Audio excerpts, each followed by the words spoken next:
குறைந்த விலை நிறைந்த தரம். தங்கள் தேவைகள் அனைத்தும் ஒரே இடத்தில். ஜெயச்சந்திரன்.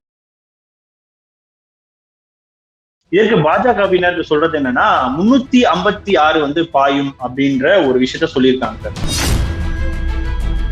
எங்க கிட்ட இருந்து வாங்குறது நிறுத்துங்க. அப்ப நீங்க உங்ககிட்ட இருந்து நாங்க எதிர்பார்க்க வேண்டிய அவசியம் இல்ல. இதான் நரேந்திர மோடி கேட்டாரு இல்ல. இப்ப குஜராத் முக்கிய பரிசா இருந்த போது 2008 இப்போ டெல்லியில வந்து இந்த மாதிரியான ஒரு விஷயம் பண்ணிதான் இன்னைக்கு பாஜக வந்து வெற்றி பெற்றிருக்கு டெல்லியில போது. இதே ஃபார்முலா தமிழ்நாட்டுல வந்து பயன்படுத்தினா எடுப்படாதா? பயன்படுத்துவாங்க சார். அதுல இருந்து தப்பிச்சு வெளியில வரதா நம்மளுடைய திறமைகள் இருக்குது. அதுதான் ஸ்டாலின் எதிர்பார்க்கிறோம். அவர் எப்படி பண்றாரு பாக்கணும். தமிழக மக்கள் விரும்பும் தங்கமயில் இப்போது டி நகரில். தங்கமயில் ஜுவல்லரி. ஸ்டேட் கவர்மெண்ட்டுக்கு வந்து நியூ எஜுகேஷன் பாலிசியில இந்த 3 லாங்குவேஜ் ஃபார்முலா மட்டும் இல்ல, வேறு பல ஆட்சேபனைகள்லாம் இருக்கு. அதெல்லாம் அவங்க தெளிவா ஒரு லெட்டர்ல வந்து மோடி வந்து இங்க புதுசா பேசி ஒன்னும் பிரச்சாரம் பண்ணி ஓட்டு வாங்க வேண்டிய அவசியம் இல்லை. அவர் பேசுறது எல்லாருக்கும் புரியதான் செய்து. அவர் பேசுறத வந்து தமிழ்ல டிரான்ஸ்லேட் பண்ணிட்டு தான் இருக்காங்க. அந்த மத்திய அரசு வந்து தமிழ்நாடு எப்படி நடத்துதுன்னு பார்த்துட்டு தான் இருக்காங்க எல்லாரும். கேந்திரிய வித்யாலயால எல்லா சப்ஜெக்ட் எதுக்கு ஆங்கிலத்தில் கொடுத்துறீங்க? ஆங்கிலம் ஃபாரின் லாங்குவேஜ் வந்து இங்க ரொம்ப இடம் பிடிச்சிருக்குன்னு ரொம்ப வருத்தப்படுறீங்கல்ல. எதுக்கு ஆங்கிலத்தில் கொடுத்துறீங்க? ஏன் சொல்லுறீங்க?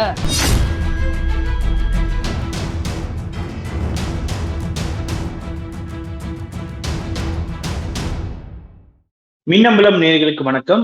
நான் விஷால் புலிவர். இன்றைய சிறப்பு விருந்தினர் மூத்த பத்திரிகையாளர் பிரியன் அவர்கள். சார் வணக்கம். வணக்கம் சார். தொடர்ந்து தமிழ்நாட்டுல வந்து நிதி தொடர்பாகவும் கல்வி தொடர்பாகவும் விவாதங்கள் தொடர்ச்சியா நடைபெற்றுக் கொண்டிருக்கு. அதுல குறிப்பா பாத்தீங்கன்னா கடந்த வாரத்துல ஒன்றிய அமைச்சர் தர்மேந்திர பிரதான் ஒன்றிய அரசினுடைய அந்த புதிய கல்விக் கொள்கையில் இருக்கக்கூடிய நிபந்தனைகளை ஏற்றுக்கிட்டாதான் தமிழ்நாட்டுக்கு நிதி தர முடியும் அப்படின்றதுல இருந்து இந்த சர்ச்சை வந்து கடந்த ஒரு வாரமா விவாதிக்கப்படுது.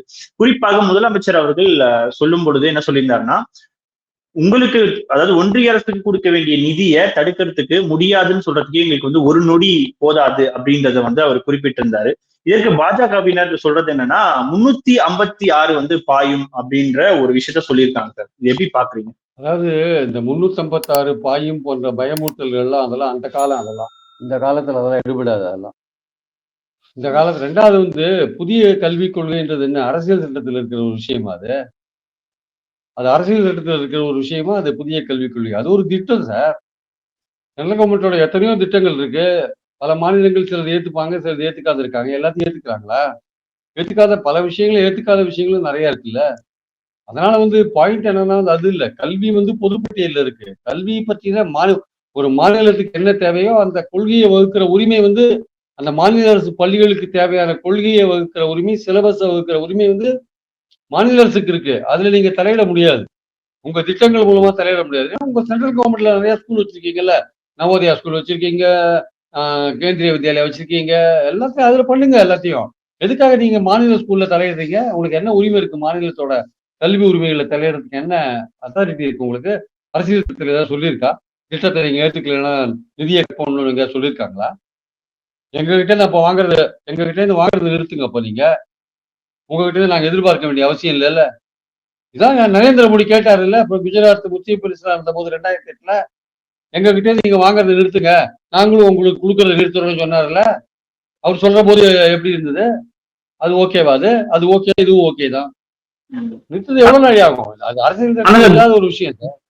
தர்மேந்திர பிரதான் குறிப்பிடும் பொழுது என்ன சொல்லியிருந்தாருன்னா, தமிழ்நாட்டுக்கு இதனால் இன்னும் நிறைய பயன்கள் இருக்கும். வெறும் 2500 கோடி இல்ல 5000 கோடி வரைக்கும் நீங்க வந்து பெறுவதற்கான வாய்ப்புகள் இருக்கு அப்படின்னு சொல்லி சொல்றாரு. இது வந்து ஒரு ரிக்வெஸ்டா பார்க்கலாமா, இல்ல ஒரு மறைமுக மிரட்டல் வெடிக்கிறாங்கன்றத நம்ம எடுத்துக்கலாமா சார்? சார், அவங்க ரிக்வெஸ்டா பண்ணாலும் சரி, மறைமுக மிரட்டலா பண்ணாலும் சரி, அவங்க நோக்கம் ஒண்ணுதான் சார். அவங்களுக்கு எப்படியாவது இந்திய கொண்டாந்து இங்க தமிழ்நாட்டுல திணிக்கணும். அது வந்து 1968 ஒரு திட்டத்தை கொண்டாந்தாங்க. 68 காங்கிரஸ்காரன் இருக்கும்போதே ஒன்று கொண்டாந்தான். அவங்க என்ன சொன்னானுங்க, பார்லிமெண்ட்ல ஒரு சட்டத்தை போட்டு மும்மொழி திட்டத்தை போய் அறிமுகப்படுத்திட்டாங்க. அறிமுகப்படுத்தி என்ன பண்ணிட்டானுங்க, சவுத்துல இருக்கிற ஸ்கூல்ஸ்ல எல்லாம் வந்து ஹிந்தி கத்து தரணும், நார்த்ல இருக்கிற ஸ்கூல்ஸ்ல வந்து ஒரு சவுத் இந்தியன் லாங்குவேஜை கத்து தரணும்னு சொன்னாங்க.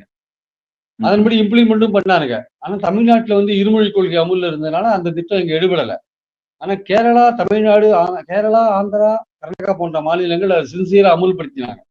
அதனாலதான் இன்னைக்கு அங்க இருக்கிற ஸ்கூல்ஸ்ல எல்லாம் ஹிந்தி கத்துக்க வேண்டிய கட்டாயம் வந்திருக்கு ஆக்சுவலா. ஆனா அந்த திட்டத்தை அமுல்படுத்தினாங்க, சவுத் இந்தியால அமுல்படுத்தினாங்களே தவிர நார்த் இந்தியால தமிழோ, தெலுங்கோ, கன்னடமோ எதையுமோ யாரும் கத்துக்கவே இல்லை. மலையாளமோ யாரும் கத்துக்கவே இல்லை. அந்த திட்டத்தை பயன்படுத்தி ஆந்திரா, கேரளா, கர்நாடகா தலையில ஹிந்தி திணிச்சிட்டானுங்க. நம்ம கிட்ட திணிக்க முடியல. இப்ப நம்ம கிட்ட திணிக்கிறதுக்கு இப்ப வந்திருக்கானுங்க. இருமொழி கொள்கையில ஸ்டான்ச்சா இருக்கிறதுனால, தொடர்ந்து வந்து அதிமுகவும் அதே கொள்கையில உறுதியா இருக்கிறதுனால அவங்களால இங்க திணிக்க முடியல. நவோதயா ஸ்கூல் மூலமா இந்திய திணிக்க பார்த்தாங்க. அதுவும் எம்ஜிஆர் வந்து தடுத்துட்டார். ஜெயலலிதாவும் தடுத்துட்டாங்க. ஆனா பாஜகவை கேளுங்க, நவோதயா ஸ்கூல்ல திராவிட இயக்கம் தான் தடுத்துன்னு சொல்லுவாங்க. எம்ஜிஆர்னு சொல்ல மாட்டாங்க, ஜெயலலிதான்னு சொல்ல மாட்டாங்க. ஆனா புதிய கல்விக் கொள்கை வரும்போது மட்டும் திமுக அப்படின்னுவானுங்க. அதுல மட்டும் ஏன் நவோதயா ஸ்கூல் எம்ஜிஆர் தானே தடுத்தா அப்படின்னா, அது எம்ஜிஆர் பேரோ ஜெயலலிதா பேரோ சொல்றது தைரியம் கிடையாது. அப்ப மட்டும் திராவிட இயக்கம் தடுத்ததுன்னுவானுங்க. இப்ப புதிய கல்விக் கொள்கை வரும்போது திமுக ஆளுங்க ஸ்கூல் வச்சுக்கலையான்னு அப்படியே ஆரம்பிப்பானுங்க. Double action. அவங்களுக்கு அதிமுகனா இன்னொரு சாஃப்ட் கார்னர். அவங்களை காப்பாத்துறாங்களாம். அவங்கள வந்து போட்டு கொடுக்காத அப்படியே அவங்கள வந்து எக்ஸ்போஸ் பண்ணாத இருக்காங்களா அவங்க. அவங்களும் அதே கொள்கையில தான் இருந்தாங்க. இருமொழி கொள்கையில தான் இருந்தாங்க. அவங்களும் நவோதயா பள்ளி வேண்டாம் தான் சொன்னாங்க. ஸோ இந்த மாதிரி 68 திட்டப்படி இது சவுத்துல வந்து திணிச்சதுனாலதான் இப்ப சவுத் இந்தியன் ஸ்டேட்ஸ் பலது வந்து எதிர்க்கிறது இல்லை இந்த புதிய கல்விக் கொள்கையை. ஆனா நம்ம இருமொழி கொள்கையை தொடர்ந்து வச்சிருக்கோம். இப்போ இந்த 3வது மொழி வந்து முதல்ல ஹிந்தி தான் வச்சாங்க புதிய கல்விக் கொள்கையில. அதை எழுத்ததுனால ஏதோ ஒரு இந்திய மொழினாங்க. ஏதோ ஒரு இந்திய மொழி வந்து சாத்தியம் கிடையாது. 37,000 ஸ்கூல்ஸ் இருக்கு தமிழ்நாட்டுல. 37,000 ஸ்கூல்ஸ் இருக்கு சார். அதுல 54 லட்சம் 55 லட்சம் பேர் படிக்கிறாங்க. இந்த 55 லட்சம் பேர் படிக்கிறவங்க ஒவ்வொரு லாங்குவேஜ் நான் ஒரு கிளாஸ்ல 10 பேர் அந்த லாங்குவேஜ் கத்துக்கிறேன், இந்த லாங்குவேஜ் கத்துக்கிறேன். இப்ப நார்த் இந்தியன் ஸ்டூடெண்ட்ஸ் நிறைய பேர் இங்க படிக்கிறாங்க. ஏன்னா அந்த வேலை செய்யறதுக்கு நிறைய பேர் இங்க வந்தனால அந்த பசங்களும் இங்க படிக்கிறாங்க. அவங்க என்ன சொல்லுவாங்க, ஹிந்தி கத்துக்கணும்னு சொல்லுவாங்க. அந்த மாதிரி அவங்க மூலமா ஹிந்தியை கொண்டு வருவாங்க. இன்னும் 10 பேர் மலையாளம்னுவாங்க, இன்னும் 10 பேர் தெலுங்குன்னுவாங்க, இன்னும் 10 பேர் கன்னடம்னுவாங்க. இவ்வளவு பேருக்கு டீச்சர் அப்பாயின்ட் பண்ண முடியுமா? பிராக்டிக்கலா 54 லட்சம் பேர் படிக்கிற இடத்துல எப்படி சார் நீங்க கொண்டுறீங்க? 3 ஒவ்வொருத்தர் கடைசியில் என்ன தெரியுமா ஆகும்? பெரும்பான்மையா ஒரு ஹிந்தி கேட்கறாங்க. அதனால ஹிந்தியை தான் நம்ம வச்சிடலாம். அதுக்கான டீச்சர்ஸ் எல்லாம் ரெடியா இருக்காங்க. நார்த்ல நம்ம உடனே கொடுத்துடலாம் அப்படின்னு இந்தியை கொண்டு வருவாங்க. இது வந்து நம்ம சொல்லும் போது இது சாத்தியமான்னு நீங்க யோசிப்பீங்க. ஆனா நடைமுறையில இது சாத்தியமாயிடும் காலப்போக்குல. அப்பதான் வந்து தமிழர்கள் தலையில மிளகா அரைச்சது நமக்கு தெரியும். அதனால அந்த மிளகா அரைக்கிறதுக்கு முன்னாடி இப்பவே நம்ம விழித்துக் கொண்டு இருப்பது நல்லதுன்னு தான். நீங்க 5,000 கோடி கொடுத்தாலும் பரவாயில்ல, எங்களுக்கு தேவையே இல்லப்பா அவங்க மும்மொழி திட்டம்னு ஸ்டாலின் சொல்றாரு. ஆனா சார் குறிப்பா ஒன்றிய அரசுக்கு வரி கொடுக்க முடியாதுன்றது ஒரு நிமிடம் கூட ஆகாது அப்படின்றாரு. இதோட விளைவு தெரிஞ்சுதான் அவர் அந்த வார்த்தையை சொல்லியிருக்காரா? இது ஒரு பொலிட்டிக்கல் ஸ்டேட்மெண்ட்டுங்க. அது நரேந்திர மோடி சொன்னாருல்ல, நீங்க 1 வருஷம் எங்க கிட்ட வாங்காதீங்க, நாங்களும் 1 வருஷம் எங்க கிட்ட கேட்காதீங்கன்னு சொன்னாருல்ல. அதுக்கு என்ன அர்த்தம்? அதுக்கு அதே மாதிரிதான் இது ஒரு பொலிட்டிக்கல் ஸ்டேட்மெண்ட் தான். அதாவது எங்களுக்கு அதை இந்த திட்டத்தை நீங்க அமுல்படுத்தலைன்னா உங்களுக்கு நிதி கொடுக்க மாட்டேன்னு சொல்ற உரிமை உங்களுக்கு கிடையாது. ஆக்சுவலா நீங்க அப்படி சொல்லும் போது நாங்க பொலிட்டிக்கலா எப்படிதானே சொல்லுவோம். நாங்க உங்க நோக்கம் என்னவா இருக்குன்னா, இந்த மாதிரி திட்டங்களுக்கு எல்லாம் நிதி கொடுக்காத தமிழ்நாடு கவர்மெண்ட்டை தவிக்க வச்சு அவங்களை வந்து மக்கள்கிட்ட வந்து ஒரு அன்பாப்புலர் ஆக்கணும்னு நீங்க நினைக்கிறீங்க. டெல்லி கவர்மெண்ட் அப்படிதான் பண்ணீங்க. இந்த மாதிரி எதிர்கட்சி ஆளுற மாநிலங்களுக்கு எல்லாம் நீங்க இப்படிதான் பண்றீங்க. நிதி கொடுக்காத வஞ்சிக்கிறீங்க. அதன் மூலமா அந்த கவர்மெண்ட் செயல்படக்கூடாத பண்றீங்க. கவர்னர் மூலமா செயல்படக்கூடாத பண்றீங்க. அதிகாரத்தை பறிக்கிறது மூலமா செயல்படக்கூடாத பண்றீங்க. இந்த மாதிரி எல்லாம் பண்ணும்போது என்ன ஆகுது? இந்த கவர்மெண்ட்டுக்கு லோக்கல்ல கெட்ட பேர் வரும். நீங்க செயல்படாத ஒரு கவர்மெண்ட் நீங்க இருக்கிற லோக்கல் பிஜேபியை வச்சு நீங்க பிரச்சாரம் பண்றீங்க. அங்க வந்து நிதி கொடுக்காத வேலையை செய்யறீங்க. அங்க வந்து கவர்னர் மூலமா பிரச்சனை பண்றீங்க. இவ்வளவு பண்ணிட்டு லோக்கல் பாஜக மூலமா செயல்படாத அரசுன்னு பிரச்சாரம் பண்றீங்க. உங்க நோக்கம் என்ன? அரசியல் நோக்கம் தானே. இந்த கவர்மெண்ட்டை வந்து இமோபிலைஸ் பண்ணணும், அதை வந்து ஸ்தம்பிக்க வைக்கணும், நிர்வாகத்தை நிறுத்தி வைக்கணும். அதானே உங்க நோக்கம். இல்ல அப்ப டெல்லியில நடந்த மாதிரி தமிழ்நாட்டுல நடக்க வாய்ப்பு இல்லையா? அதாங்க அதுக்கு ட்ரை பண்ண பாக்குறாங்க. அப்ப அதை பொலிட்டிக்கலா தான் எதிர்கொள்ள வேண்டிய அவசியம் இருக்கு. அதுதான் அப்படி சொல்றாரு சீஃப் மினிஸ்டர். நீங்க அரசியல் ரீதியா அதை பண்ண பாக்குறீங்க, நாங்களும் அரசியல் ரீதியா எங்களை எதிர்க்கிறோம், அவ்வளவுதான். இது பொலிட்டிக்கல் ஸ்டேட்மெண்ட். இது வந்து தமிழ்நாட்டு மக்கள்கிட்ட விழிப்புணர்வு ஊட்டுறதுக்காக சொல்ற விஷயம். இப்போ டெல்லியில வந்து இந்த மாதிரியான ஒரு விஷயம் பண்ணிதான் இன்னைக்கு பாஜக வந்து வெற்றி பெற்றிருக்கு டெல்லியில போது. இதே ஃபார்முலா தமிழ்நாட்டுல வந்து பயன்படுத்தினா எடுப்படாதா? பயன்படுத்துவாங்க சார். அதுல இருந்து தப்பிச்சு வெளியில வரதான் நம்மளுடைய திறமைகள் இருக்குது. அதுதான் ஸ்டாலின் எதிர்பார்க்கிறோம். அவர் எப்படி பண்றாரு பாக்கணும். அவரு முதல் ஸ்டேட்மெண்ட்டை விட்டுருக்காரு. இது அடுத்த கட்டமா சட்ட போராட்டம் நடத்துவோம் நம்ம. அது எப்படி போகுதுன்னு பாக்கணும். இல்ல மக்கள் போராட்டம், வரப்போற எலெக்ஷன்ஸ் இருக்குல்ல, 26 எலெக்ஷன்ஸ் இதே இஷ்யூ வைப்பாங்க. தமிழ்நாட்டை வஞ்சிக்கிற மத்திய அரசுன்ற கோரிக்கையை முக்கியமா வைப்பாங்க. வச்சு களமாடுவாங்க. இதுல அதிமுக வந்து எழுத்து குரல் கொடுக்கறது அவங்க சைட்லைன் ஆகி போயிடுவாங்க. அதிமுக மக்கள் பக்கம் இல்லாட்டி இந்த மாதிரி வஞ்சிக்கிற மத்திய அரசு எதிர்க்காத அவங்க அமைதி காத்தாங்கன்னா அவங்க சைட்லைன் ஆயிடுவாங்க. திமுக எந்த அளவுக்கு இந்த விஷயத்த வந்து மக்கள்கிட்ட கொண்டு போறாங்கிறத பொறுத்து இருக்கு ஆக்சுவலா. ஆனா சார் இன்னொரு கேள்வி எனக்கு திமுக வந்து கடந்த காலத்துல வச்ச பல விஷயங்கள், உதாரணத்துக்கு உதயநிதி அவர்கள் வந்து சனாதன ஒழிப்புன்னு வச்சதா இருக்கட்டும், இந்த பல விஷயங்கள் வந்து பாஜக வந்து வேற விதமான ஒரு ஆஸ்பெக்ட்ல வந்து கொண்டுட்டு போறாங்கன்னு போது ஒன்றிய அரசுக்கு வரி கொடுக்க முடியாதுன்னு சொல்றதுக்கு ஒரு நிமிடம் கூட ஆகாது அப்படின்னா, அப்போ தனிநாடு கோரிக்கையை வந்து திமுக எழுப்புறாங்களான்றது நோக்கி அவங்க அந்த பிரச்சாரத்தை எடுத்துட்டு போக மாட்டாங்களா? சார் நான் நரேந்திர மோடி விஷய விவகாரத்தை ஏன் சார் சொன்னேன் நானு? அவரே அப்ப சொல்லியிருக்காரு 2008ல கிட்டத்தட்ட நாங்கெல்லாம் மாநிலங்களில் பிச்சைக்காரர்களா பெகர் தான் கேட்டிருக்காரு. அதெல்லாம் பல விஷயம் அவர் கேட்டிருக்காரு. எல்லாம் அவர் பேசுறதா இப்ப நம்ம பேசிட்டு இருக்கோம்.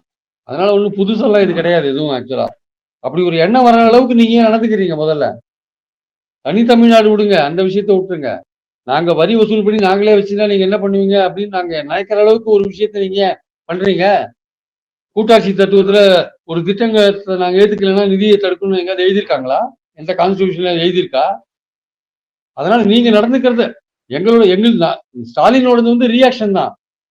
ஆக்ஷன் யாருன்னா அவங்க தான். பாஜகவோட ஆக்ஷனுக்கு ஸ்டாலினோட ரியாக்ஷன். நீங்க ஒழுங்கா துட்ட கொடுத்தீங்கன்னா நாங்க எப்படி பேசுறோம்? நாங்க எங்களை தூண்டி விடுறது நீங்க தானே. நீங்க தூண்டி விட்டீங்கன்னா இப்படிதான் பேசுவோம் நாங்க. நீங்க சொல்றீங்க நாங்க தாய்மொழிக்கு இம்பார்ட்டன்ஸ் கொடுக்குறோம், அதெல்லாம் சொல்றீங்க. என்ன புதிய கல்விக் கொள்கை என்ன தாய்மொழிக்கு இம்பார்ட்டன்ஸ் கொடுத்துட்டீங்க? நாங்க என்ன கொடுக்காது இருக்கோம்? நாங்க என்ன சொல்றீங்க? தர்மேந்திர பிரதான் லெட்டர் என்ன சார் சொல்றாரு? The policy ensures every student has access to quality education in their mother tongue. அப்படின்னு அது மதர் டங்ல வந்து படிக்கிறதுக்கான வாய்ப்பை வந்து இந்த புதிய கல்விக் கொள்கை கொடுக்குதுன்றாரு. நீ என்ன சொல்றது? எங்க தமிழ்ல தான் 1ஆவதுல இருந்து 12வது வரை எங்க பசங்க படிக்கிறாங்க. 54 லட்சம் பேர் படிக்கிறது யாரு? அவன் அறிவியல் தமிழ்ல தான் படிக்கிறான், சமூக அறிவியல தமிழ்ல தான் படிக்கிறான், வரலாறு தமிழ்ல தான் படிக்கிறான், புவியியல தமிழ்ல தான் படிக்கிறான். அதுல வந்து ஒரு ஆங்கில மீடியம் கிளாஸஸ்ன்னு ஒரு லட்சம் பேர் படிக்கலாம். 55 லட்சத்துல 1 லட்சம் கழிச்சா கூட 54 லட்சம் பேர் தமிழ்நாட்டுல 37,000 பள்ளிகள்ல இருக்கிற 54 லட்சம் பேர் தமிழ்ல தான் சார் எல்லா சப்ஜெக்டும் படிக்கணும். ஆங்கிலம் ஒரு சப்ஜெக்டா இருக்கு, அவ்வளவுதான். அப்புறம் இதை விட தமிழுக்கு யார் சார் முக்கியத்துவம் கொடுப்பாங்க? நீ என்ன புதுசா வந்தவங்களுக்கு முக்கியத்துவம் கொடுக்கறது? நாங்க கற்றுக் கொடுக்குற எஜுகேஷன் ஸ்டாண்டர்டா இருக்கா இல்லையான்னு நீ சந்தேகப்படுறியா? அதுக்கும் நீயே தான் பதில் சொல்ற. நீங்களே தான் பதில் சொல்றீங்க. தர்மேந்திர பிரதானே அவரோட பேரா 8ல கடிதத்தை சொல்றாரு. என்ன தெரியுமா சொல்றார்?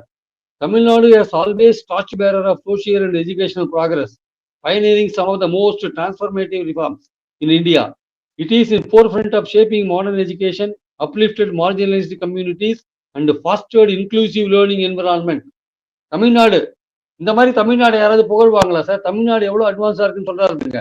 It is a torch bearer of social and educational progress. அது வந்து ஒரு ஒளிவிளக்கா இருக்கின்றார். ஒளிவிளக்கா எதுல இருக்கின்றாரு? எஜுகேஷன்லயும் சோசியல் சமூக மற்றும் கல்வியில வந்து முன்னேற்றத்துல வந்து வழிகாட்டும் ஒரு மாநிலமா இருக்கின்றார். அது மட்டும் இல்ல, ஒரு விளிம்புநிலை மக்களை கை தூக்குற ஒரு மாநிலமா இருக்கார். இப்படிலாம் நாங்க இருக்கிறப்போ நீ என்னையா புதுசா கொண்டு வந்து எங்களுக்கு சொல்றது? கிராஸ் என்ரோல்மெண்ட் ரேஷியோ இருக்குல்ல, அதுல நாங்க இப்பவே நீ 2030 அடைய வேண்டிய குறிக்கோளை நாங்க இப்பவே அடைஞ்சிட்டோமே. நாங்க நீ இல்ல வளர்ந்த மாநிலம் அப்படின்னா இன்னும் வளர வேண்டாமா நம்ம? சார் அதுக்கான முயற்சிகள் எங்க ஸ்டேட் கவர்மெண்ட் எடுத்துட்டு தான் சார் இருக்காங்க. நீங்க சொல்ற 3வது லாங்குவேஜ் படிச்சுதான் நாங்க முன்னேற வேண்டிய அவசியம் இல்லை. இல்ல நீங்க சொல்ற மாதிரி போர்டு எக்ஸாம் 10வது கிடையாது, 12வது கிடையாது, இல்ல 3வது 5வது 8வது எக்ஸாம் உண்டு, இல்ல 1வது டிகிரியில ஃபர்ஸ்ட் இயர்ல வெளில போலாம், செகண்ட் இயர்ல வெளில போலாம். இதெல்லாம் என்ன சார் பாலிசி? இதெல்லாம் ஸ்டேட் கவர்மெண்ட்டுக்கு வந்து நியூ எஜுகேஷன் பாலிசியில இந்த 3 லாங்குவேஜ் ஃபார்முலா மட்டும் இல்ல, வேறு பல ஆட்சேபனைகள்லாம் இருக்கு. அதெல்லாம் அவங்க தெளிவா ஒரு லெட்டர்ல வந்து ஸ்டாலின் அவர்கள் வந்து கிளீனா வந்து 27/8/24 அன்னைக்கு NEP-யை பத்தி கம்ப்ளீட்டா தமிழ்நாடு கவர்மெண்டோட கவலைகளை பத்தி ஒரு லெட்டர் இருக்காரு. 27/9/24 அன்னைக்கு பிரைம் மினிஸ்டர் ஒரு மெமோரண்டம் கொடுத்திருக்காரு. இதெல்லாம் கொடுத்த பிறகுதான் வந்து 2வது சமகர சிக்ஷா அபியான்றது வந்து தொடர் ப்ரோக்ராம். அது ஏற்கனவே 21 அமூல்ல இருக்கு. அதுல 2 இன்ஸ்டால்மெண்ட் ரிலீஸ் பண்ணிட்டாங்க. அதுக்கும் PMஸ்ரீக்கும் சம்மந்தம் இல்லை. PMஸ்ரீக்கு எந்த காலத்திலையும் ஒத்துக்கல. PMஸ்ரீ சமகர சிக்ஷானுக்கு வந்து 2 இன்ஸ்டால்மெண்ட் கொடுத்த பிறகு 3வது இன்ஸ்டால்மெண்ட்டை நிறுத்துறதுல எந்த விதமான அர்த்தமும் கிடையாது. அதனாலதான் அவங்க கேட்கறாங்க. 2 இன்ஸ்டால்மெண்ட் கொடுத்துட்டீங்கல்ல, அப்புறம் எதுக்கு 3வது 4வது நிறுத்துறீங்க? உங்களை நம்பி டீச்சர் அப்பாயின்மெண்ட் எல்லாம் பண்ணியாச்சு இல்ல? பாஜகவை சேர்ந்தவர் என்ன சொல்றாருன்னா, தமிழ்நாட்டு மக்கள் ஒருவேளை ஹிந்தி கத்துக்கிட்டாங்க அப்படின்னா மோடி வந்து தமிழ்நாட்டுல வந்து பிரச்சாரம் பண்ணி மோடி என்ன சொல்றாருன்றதை மக்கள் புரிஞ்சுப்பாங்க. அதை தடுக்கும் விதமாக தான் திமுக இந்த மாதிரியான ஒரு வேலைகள் பண்ணுது அப்படின்னு சொல்றாரு. எப்படி பாக்குறீங்க? அதான் சார், அவங்க என்ன தவறான ஒரு இதுல இருக்காங்க. அதாவது திராவிட கட்சிகள் வந்து தமிழர்கள், தமிழ் இனம் போன்ற விஷயங்கள் வச்சுதான் ஓட்டு வாங்கி வந்திருக்காங்கன்னு அவங்க சொல்றாங்க. ஆக்சுவலா அப்படி கிடையாது. அவங்க வந்து தமிழர்களுக்காக பாடுபட்டா கூட அவங்க வந்து தங்களுடைய சமூக நீதி போன்ற பெண்கள் முன்னேற்றம் போன்ற பல விஷயங்கள் இருக்குல்ல, அதெல்லாம் பண்ணிதான் வந்து திராவிட கட்சிகள் வந்து இங்க தங்களை தக்க வச்சு கொள்றாங்க. ஆனா நீங்க என்ன பண்றீங்க? அவங்க தமிழ் அந்த உணர்வை தூண்டி அல்ல அந்த பெரும் தமிழரோட பழம்பெருமை, தொல்பெருமைகள், அல்ல அந்த புலவர்கள் அல்ல திருவள்ளுவர் போன்ற விஷயங்கள், பாரதியார் போன்ற விஷயங்கள், இதை வச்சுதான் வந்து இந்த திராவிட கட்சிகள் ஆட்சியில் இருக்குன்னு வச்சுங்க. அப்படி இல்லை. திராவிட கட்சிகளோட அடிப்படையான விஷயங்கள் சமூக நீதி, மாநில சுயாட்சி, பெண்கள் முன்னேற்றம், இதெல்லாம் தான் இருக்கு. ஆக்சுவலா தமிழ்னா அதுவும் ஒரு பார்ட்டா இருக்கு. இனப்பெருமை, மொழி பெருமை, அதெல்லாம் ஒரு கூட இருக்கு. அது மட்டுமே கிடையாது. நீங்க என்ன பண்றீங்க? காசி தமிழ்ச் சங்கமோ, சௌராஷ்டிரா தமிழ்ச் சங்கமோ, நீங்க திருவள்ளூருக்கு அழ வைக்கிறீங்க. இது பாரதியார பேசுறீங்க. இங்க இருந்து பாஜக ஆட்கள வந்து ஓசி ட்ரெயின்ல கூட்டு போறீங்க காசிக்கு. இதெல்லாம் பண்ணி தான் நீங்க வந்து இங்க இருக்கிற தமிழர்கள் உங்களுக்கு ஓட்டு போடுவான்னு நினைக்கிறீங்க. அது கிடையாது. நீங்க தமிழ்நாட்டு வளர்ச்சிக்கு நீங்க பைசா ரிலீஸ் பண்ண மாட்டேன், கல்விக்கு ரிலீஸ் பண்ண மாட்டேன்னா அதுதான் இங்க பேசுவாங்க. கவர்னரை விட்டு மசோதாவை நிறுத்தி வச்சீங்கன்னா அதுதான் இங்க வந்து பேசு பொருளா மாறும். அதே மாதிரி அதிகாரத்தை பறிச்சீங்கன்னா அதுதான் இங்க பேசு பொருளா மாறும். அதை விட்டுட்டு நீங்க உங்களுடைய பாயிண்டா வந்து தப்பா இருக்கு. அதாவது ஏதோ இந்த தமிழ் மொழியை வச்சு தமிழரோட உணர்வை தூண்டி மொழி உணர்வை தூண்டி தான் ஆட்சிக்கு வந்தாங்கல்ல. நீங்க திணிக்க தான் மொழி உணர்வு உங்களுக்கு தூண்டப்படும் ஆக்சுவலா. நீங்க திணிக்காத இருந்தீங்கன்னா ஒரு விஷயமும் நடக்காது. நீங்க இந்தியை திணிக்கும் போது தான் எங்க மொழி உணர்வு தூண்டப்படுது. சோ தமிழர்களை பொறுத்த மட்டும் ரியாக்ஷன் தான். ஆக்ஷன் நீங்க தான் பண்றீங்க. நாங்க ரியாக்டிவா தான் இருக்கோம். நாங்க ரியாக்டிவா இருக்கிறதுக்கு காரணம் நீங்க தான் ஆக்சுவலா. அப்ப நீங்க வந்து உங்களை அடக்கி வாசிக்க வேண்டிய அவசியம் இருக்கு. நீங்க வந்து ஃபண்ட்ஸை ஒழுங்கா கொடுக்க வேண்டிய அவசியம் இருக்கு. கூட்டாட்சி தத்துவத்துல கவர்னர் மூலமா பிரச்சனை பண்ணாத வேண்டிய அவசியம் இருக்கு. புதிய கல்விக் கொள்கை என்ன சொல்றீங்க சார் நீங்க? இந்த policy does not advocate imposition of any லாங்குவேஜ்ன்றீங்க. நீங்க தான் உங்க தர்மேந்திர பிரதான் லெட்டர்ல தான் சொல்றாரு. அந்த பாலிசி வந்து எந்த ஒரு லாங்குவேஜையும் அமுல்படுத்துறதுக்கு இம்போஸ் பண்றதுக்கான வலியுறுத்தலை அப்படின்றாரு. அப்ப எதுக்கு 3வது லாங்குவேஜ் எடுத்துக்கொள்றீங்க புதிய கல்விக் கொள்கையில? இதெல்லாம் லெட்டர்ல எழுதிட்டு பேசும்போது 5000 கூட இழப்பீங்க. நீங்க வந்து புதிய கல்வியை ஏற்றுக்கொள்ளலாம் அப்படின்னா என்ன சார் அர்த்தம்? சொல்றது ஒண்ணு செய்யறது ஒண்ணு. லெட்டர்ல இவ்வளவும் எழுதிட்டீங்க. இவ்வளவும் எழுதிட்டு இப்ப என்ன சொல்றீங்க? வந்து பணம் கொடுக்க மாட்டேன்றீங்க. ஆனா லெட்டர்ல வந்து தமிழ்நாட்டுடைய கல்வியை புகழறீங்க. தமிழ்நாட்டுல இருக்கிற தமிழை வந்து இங்க தமிழ்நாட்டு ஸ்கூல்ஸ்ல இம்ப்ளிமெண்ட் பண்றதை வந்து நீங்க அத சொல்றீங்க நீங்க. தமிழ்நாடு வந்து எஜுகேஷன்ல ரொம்ப பயனீரா இருக்குன்னு சொல்றீங்க. இதுல வந்து விளிம்பு நிலை மக்களை வந்து கை தூக்கி விடுறதுல கல்வியில வந்து தமிழ்நாடு முன்னேறால இருக்குன்றீங்க. இவ்வளவும் பேசிட்டு உங்க புதிய கல்விக் கொள்கை வந்து எங்களுக்கு என்ன பண்ண போகுது? உங்க ஹிந்தி படிச்சதுனால நாங்க என்ன புதுசா கத்துக்க போறோம்? நாங்க என்ன எங்களுக்கு இல்ல வேற எந்த இந்தியன் லாங்குவேஜ் கத்துக்கிறதுனால எங்களுக்கு என்ன சார் இருக்கு? தேவையா இருக்கணும் கத்துக்கிறான்றது வேற விஷயம். தேவையா இருக்கணும் கத்துக்கிறான்றது வேற விஷயம். அதை அமுல்படுத்தும் போது அதை அமுல்படுத்துறது கஷ்டம். கடைசியில ஹிந்தி தான் வரும்ன்றது ஒரு விஷயம். இன்னொன்னு 3வது லாங்குவேஜ் எதுக்கு கத்துக்கணும்? இன்னொன்னு எதுக்காக கத்துக்கணும்? என்ன அவசியம் இருக்கு எங்களுக்கு? தேவையான கத்துப்போம். எனக்கு ஹிந்தி தேவையான நான் கத்துப்பேன். எனக்கு மலையாளம் தான் தேவையான கத்துப்பேன். கன்னடம் தேவையான கத்துப்பேன். அவசியமான கத்துப்பேன். இல்லாட்டி கத்துக்க மாட்டேன். கடந்த 50 வருஷமா அமுல்ல இருக்கிற இருமொழி கொள்கை எங்க தமிழ்நாட்டுக்கு பல பெனிஃபிட்ஸை கொண்டாந்துருக்கு. நாங்க வந்து இங்க உள்நாட்டுல எங்களுக்கு வேலை வாய்ப்பு இல்லாட்டி கூட வெளிநாட்டுல எங்களுக்கு வேலை வாய்ப்பு திறந்து கிடக்கு. இன்னைக்கு வந்து கணினி மற்றும் அறிவியல்ல எல்லாமே வந்து ஆங்கிலத்துல தான் இருக்கு. அதை இங்க படிச்சுட்டு தயாரா இருக்கான். இன்னைக்கு நார்த் இந்தியன் ஸ்டூடெண்ட்ஸ் என்ன நினைக்கிறான்? நம்மளை போட்டு ஆங்கிலம் படிக்காத அமுக்கிட்டானுங்க இங்க இருக்கிற பாலிட்டிஷியன் அப்படின்னு அங்க இருக்கிறவன் நினைக்கிறான் ஆக்சுவலா. நம்ம ஹிந்தி இல்லாத நம்ம கஷ்டப்படுறோமா? நம்ம ஒழுங்கா போயின்னு தான் இருக்கோம். எதுக்காக ஹிந்தி? மோடி வந்து இங்க புதுசா பேசி ஒன்றும் பிரச்சாரம் பண்ணி ஓட்டு வாங்க வேண்டிய அவசியம் இல்லை. அவர் பேசுறது எல்லாருக்கும் புரியதான் செய்து. அவர் பேசுறத வந்து தமிழ்ல டிரான்ஸ்லேட் பண்ணிட்டு தான் இருக்காங்க. அந்த மத்திய அரசு வந்து தமிழ்நாடு எப்படி நடத்துதுன்னு பார்த்துட்டு தான் இருக்காங்க எல்லாரும். ஆனா சார் இப்போ தொடர்ச்சியா வந்து தமிழ்நாட்டினுடைய நிலைப்பாடு இதுதான் அப்படின்னு இருக்கும்போது பாஜக இப்படி ஒரு நெரேட்டிவ் கொண்டுட்டு போறாங்க. ஆனா இது வந்து தமிழ்நாட்டுல பாஜக வளர்வதற்கு ஒரு தடையா இருக்கும்னு சொல்லி மாநிலத்தில் இருக்கிறவங்களுக்கு தெரியாதா? இல்ல அவங்க வந்து மேல இருக்கக்கூடிய தலைமைக்கு வந்து இதை எடுத்து சொல்லலையா இந்த விவகாரத்தை பொறுத்த வரைக்கும்? இல்ல தடையா இருக்கும் அப்படின்றது நிச்சயமா வந்து மத்திய அரசுக்கு எதிரான ஒரு பிரச்சாரமா நீங்க மாறும்ன்றது தெரிஞ்ச விஷயம். அவங்க என்ன நினைக்கிறாங்க? அதையும் மீறி வந்து நம்ம வந்து மாநில அரசு வந்து ஒரு செயல்படாத அரசு, அது கையாளாத அரசு அப்படின்னு நம்ம நிரூபிக்க முடியும்னு அவங்க நினைக்கிறாங்க. நம்ம அவங்களை செயல்பட அவங்களை வந்து முடக்குவதன் மூலமாக, நிதி மூலமாகவோ கவர்னர் மூலமாகவோ அவங்க நிர்வாகத்தை முடக்குவதன் மூலமாக நீங்க ஒரு செயலற்ற அரசுன்னு நாங்க நிரூபிக்க முடியும் அந்த அப்படின்னு அவங்க நினைக்கிறாங்க. நீங்க மொழி விஷயத்துல நேரடியா பேசுறதுக்கு பதிலாக எதுக்காக திமுக ஸ்கூல் வச்சிருக்காங்க ஹிந்தி சொல்லி தராங்க சார்? இருக்கிறது வந்து 2000 ஸ்கூல் தான் இங்க சிபிஎஸ்சி ஸ்கூலே இருக்கு சார். நான் கேட்கிறேன், உங்க கேந்திரிய வித்யாலயால எல்லா சப்ஜெக்ட் எதுக்கு ஆங்கிலத்தில் சொல்றீங்க?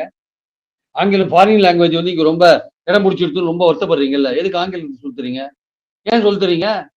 இந்தியா முழுக்க எந்த இடத்துல வேணா போய் எப்போ வேணா சென்ட்ரல் கவர்மெண்ட் சர்வெண்ட் டிரான்ஸ்ஃபர் ஆனா போய் படிக்கலாம் தான் சொல்றீங்க. அங்க போய் சேர்த்துக்கலாம். மெட்ராஸ்ல இருக்கிற ஒரு சென்ட்ரல் கவர்மெண்ட் சர்வெண்டோ இல்ல மிலிட்ரியில இருக்கிற ஒருத்தனோ இங்க இருந்து டிரான்ஸ்ஃபர் ஆகி நார்த்துக்கு போனான்னா அங்க இருக்கிற கேந்திரிய வித்யாலயில படிக்கணும்னா அவன் இங்கிலீஷ்ல இருந்தா தான் படிப்பான்றது தானே. இந்தியா முழுக்க கேந்திரிய வித்யாலயில வந்து சயின்ஸ், சோசியல் சயின்ஸ், ஜியாகிரபி எல்லாத்தையும் இங்கிலீஷ்ல சொல்றீங்க நீங்க. அங்க மட்டும் இங்கிலீஷ் அது மட்டும் இங்கிலீஷ் சொல்லிருவீங்களா? அங்க வந்து உங்களுக்கு மதர் டங் போன்ற விஷயங்கள்லாம் கிடையாதா? உங்க சௌரியத்துக்கு வேணும்னா நீங்க இதெல்லாம் பண்ணிப்பீங்க. எங்க சௌரியத்துக்கு நாங்க 2 லாங்குவேஜ் வச்சிருக்கோம். தமிழ்ல வந்து பசங்களுக்கு 1வதுல இருந்து 12வது வரையும் எல்லா சப்ஜெக்டும் தமிழ்ல சொல்றோம். ஆங்கிலம் ஒரு சப்ஜெக்டா வச்சிருக்கோம். அதுல உங்களுக்கு என்ன ஆங்கிலத்தை ஒரு சப்ஜெக்டா வச்சிருக்கோம். அதுல படிச்சு தேர்றாங்க அவங்க. அதுல உங்களுக்கு என்ன பிரச்சனை இருக்கு? 54 லட்சம் குழந்தைங்க படிக்கிறாங்க. நீங்க தனியார் ஸ்கூல் எவ்வளவு இருக்கீங்க? தனியார் பள்ளிகள் எத்தனை பள்ளிகள் இருக்கு? 12,000 பள்ளிகள் தான் இங்க இருக்கு. அரசாங்க பள்ளிகள் 37,000 பள்ளிகள் இங்க இருக்கு. பெரும்பான்மை ஸ்டூடெண்ட்ஸ் அதுல தான் படிச்சுட்டு இருக்காங்க. அதுவும் யாரு? ஓபிசி, பிற்படுத்தப்பட்டவர்கள், பட்டியல் இனத்தவர்கள், விளிம்பு நிலை மக்கள் எல்லாருமே எங்க ஸ்கூல் தான், கவர்மெண்ட் ஸ்கூல் தானே யூஸ் பண்றாங்க. அவங்களுக்கு யூனிஃபார்ம் கொடுக்குறாங்க, அவங்களுக்கு வந்து காத்தால பிரேக்ஃபாஸ்ட் போடுறாங்க, அவங்களுக்கு வந்து பாட புத்தகங்கள் ஃப்ரீயா கொடுக்குறாங்க. இதெல்லாம் யார் சார் தனியார் பண்றாங்க? இவ்வளவு பேசுறீங்க நீங்க. தனியார் பள்ளியில ஹிந்தி சொல்லித்தரோம், அது சொல்லித்தரோம்னு பேசுறீங்கல்ல. உங்களுக்கு தைரியம் இருந்தா தனியார் பள்ளியில 2 தமிழ் மீடியம் கிளாஸ் எடுக்க சொல்லுங்க பார்க்கலாம். 2 தமிழ் மீடியம் கிளாஸ் நடத்தணும்னு கம்பல்சரி போடுங்க சார். எல்லாம் மூடிட்டு போயிடுவான் சார். அவன் போட மாட்டான், நடத்த மாட்டான் சார். ஆனா ஸ்டேட் கவர்மெண்ட் ஸ்கூல்ஸ் அப்படியா? எதையோ எதிர்பார்க்கறாங்களா? மாநில மொழி, பிராந்திய மொழி தமிழ் வளரணுன்றதுக்காக 1ஆவதுல இருந்து 12ஆவது வரையும் தமிழ்ல கத்துறாங்களா இல்லையா? எல்லா சப்ஜெக்டும் தனியார் ஸ்கூல்ல பண்றாங்களா? அதை இங்கிலீஷ்ல தானே சொல்லி தராங்க. அது நீங்க வசதி இருக்கணும் போய் கத்துக்கிறோம், அது வேற விஷயம். நாங்க கவர்மெண்ட் ஸ்கூல்ஸ் யாருக்காக இருக்கு? ஏழைகளுக்காக இருக்கு, பிற்பட்டவர்களுக்காக இருக்கு, பட்டியல் இனத்தவருக்காக இருக்கு. அவங்க நன்மை எதுன்னு எங்களுக்கு தெரியும் சார், கவர்மெண்ட்டுக்கு தெரியும். அதை அவங்க பண்றாங்க. அவ்வளவு. சரி சார், இந்த விவகாரத்தை பொறுத்த வரைக்கும் இந்த விஷயத்த மக்களிடம் கொண்டு போய் சேர்க்கணும்னு சொல்லி திமுக வந்து ஒரு திட்டத்தை வச்சிருக்காங்க. ஆனா இப்ப நீங்க சொல்ற மாதிரி இந்த அரசு வந்து செயல்படாத அரசாக ஒரு நெரேட்டிவை கிரியேட் பண்றதுக்கு பாஜக வந்து திட்டமிடுறதா சொல்றீங்க. ஆனா இது மக்களிடையே எடுபடுமா இந்த விஷயம்? அது இவங்க பிரச்சாரத்தை பொறுத்து இருக்கு. திமுக செய்யற பிரச்சாரத்தை பொறுத்து. திமுக செய்யற பிரச்சாரத்தை பொறுத்து இருக்கு. அவங்க எஃபெக்டிவா எவ்வளவு எஃபெக்டிவா செய்யறாங்க, எப்படி கிராம லெவல்ல திண்ணை பிரச்சாரம் பண்றாங்க, அதை பொறுத்து இருக்கு. ஏன்னா இன்னைக்கு இருக்கிற மீடியா எல்லாமே பெரும்பாலும் பாத்தீங்கன்னா மத்திய பாஜக கவர்மெண்ட்டை அனுசரிச்சு போற ஒரு மீடியாவை தான் இருக்கிறத பாக்குறோம். நம்ம சோசியல் மீடியால பலமா இருக்காங்க. அவங்க பாஜக சோசியல் மீடியால பலமா இருக்காங்க. ஸோ அவங்களால நினைச்சா பலவிதமான ஒரு பொய் பிரச்சாரத்தை அவங்களால பண்ண முடியும். அதனால திமுக கையில தான் இருக்கு. இந்த பிரச்சாரத்தை வந்து எப்படி அவங்க கவர்மெண்ட்டை வந்து எப்படி இவங்க முடக்க பாக்குறாங்க, நம்ம இருமொழி கொள்கைக்கு எப்படி ஒரு ஆபத்தானதா நியூ எஜுகேஷன் பாலிசி வந்திருக்கு, நம்ம கல்வியில எவ்வளவு தூரம் முன்னாடி இருக்கோம், இவங்க சொல்ற விஷயங்கள் நமக்கு எப்படி அப்ளை ஆகாது போன்ற விஷயங்கள் எல்லாம் வந்து திமுக எந்த அளவுக்கு மக்கள்கிட்ட கொண்டு போறாங்கன்றது அவங்களுடைய பிரச்சார தன்மையை பொறுத்து இருக்கு. அதுல அவங்க சுணக்கம் காமிச்சாங்கன்னா அதோட விளைவை அவங்க அனுபவிப்பாங்க. நிச்சயம் சார். மின்னம்பலம் நேர்களுக்காக பல்வேறு கேள்விகளுக்கு மிக ஆழமாகவும் பொறுமையாகவும் பதில் தந்தமைக்கு மிக்க நன்றி சார். குறைந்த விலை, நிறைந்த தரம், தங்கள் தேவைகள் அனைத்தும் ஒரே இடத்தில். ஜெயச்சந்திரன். தமிழக மக்கள் விரும்பும் தங்கமயில் இப்போது டி நகரில். தங்கமயில் ஜுவல்லரி. மின்னம்பலம்.com தமிழின் முதல் மொபைல் பத்திரிகை.